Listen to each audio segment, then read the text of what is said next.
Olá pessoal, tudo bem? Hoje eu vou mostrar para vocês o que fazer quando você descobre que tem uma meta-análise parecida com a sua na literatura. A gente precisa desistir ou dá para modificar alguma coisa? Vejam as dicas. Vocês já devem ter observado que aqui no Próspero, em algum momento bem lá no início do registro, eles perguntam se você já pesquisou no Próspero se existe uma revisão similar ou uma revisão idêntica, mas mesmo assim você ainda precisa da sua. Ou se é uma revisão similar, idêntica, não tem razão para você precisar da sua, mas você ainda assim está planejando fazer a sua revisão. Isso é muito importante da gente observar antes da gente começar a fazer nossa revisão, nossa meta-análise. Mas vamos supor que a gente já está no meio do caminho. Por exemplo, aqui eu tenho uma revisão que eu submeti para o Journal of Hypertension. E aí os comentários de um dos revisores foi o seguinte: ele relatou várias meta-análises similares na literatura, que em geral eram meta-análises mais abrangentes que a minha, né, que envolviam a minha meta-análise específica sobre idosos hipertensos, e aqui nessas meta-análises que ele mencionou, além de idosos hipertensos, havia outras populações. E aí ele fala, né, que esse é o problema dos resultados serem similares, assim, porque existe uma outra meta-análise. Isso dificulta muito a publicação, então a gente tem que se atentar o quão restrito a gente está sendo quando a gente está escolhendo a nossa pergunta de pesquisa. E aí, algumas soluções para vocês, algumas ideias. A primeira opção seria não restringir a população, você simplesmente deixar aberto para qualquer população, e aí com isso você vai ter sim populações diferentes, que muito provavelmente você não vai conseguir misturar numa meta-análise, ou não vai fazer sentido você misturar muito numa meta-análise, mas você pode posteriormente fazer uma análise de subgrupo. Então, qual que é a vantagem dessa opção? Você vai ter uma menor chance de rejeição, porque você vai estar sendo bastante abrangente, mas, obviamente, você vai ter mais trabalho com a revisão sistemática, porque ela não sendo tão específica, né? Você vai precisar acabar selecionando mais estudos, incluir mais estudos. Um exemplo que eu trago aqui para vocês é dessa revisão que a gente publicou também, que incluiu, a gente não restringiu tanto a população, mas tendo uma população diversa, a gente simplesmente separou em pessoas abaixo de 64 anos e acima de 65 anos, em uma análise de subgrupo. Então, vocês já devem saber como funciona essa tabela de subgrupo, né, para os resultados aqui. E a gente fez o mesmo para quando havia uma condição de doença específica ou não.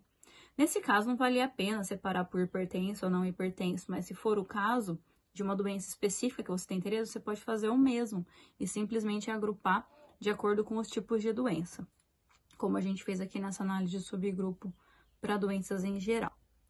Uma outra solução seria embasar fortemente sua introdução sobre a importância de se diferenciar essa população, o porquê que não dá para a gente misturar de jeito nenhum a população.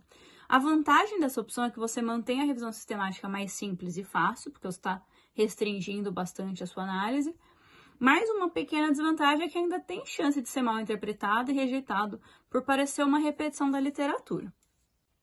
Aqui eu tenho um exemplo de uma revisão que a gente acabou de escrever, então ainda não dá para eu confirmar para vocês que realmente essa introdução vai ser muito bem aceita, né? Mas aqui a gente adicionou uma frase no finalzinho dos objetivos dizendo por que a gente focou, no caso, numa população pediátrica. Né? E aí a gente explica a razão e coloca as referências, o porquê essa resposta é tão diversa de uma população adulta, por exemplo. A terceira solução seria escolher bem a revista, identificando quem está interessado nesse nível de especificidade. Então, às vezes, você quer submeter um trabalho que envolve envelhecimento, envolve uma doença, envolve uma intervenção.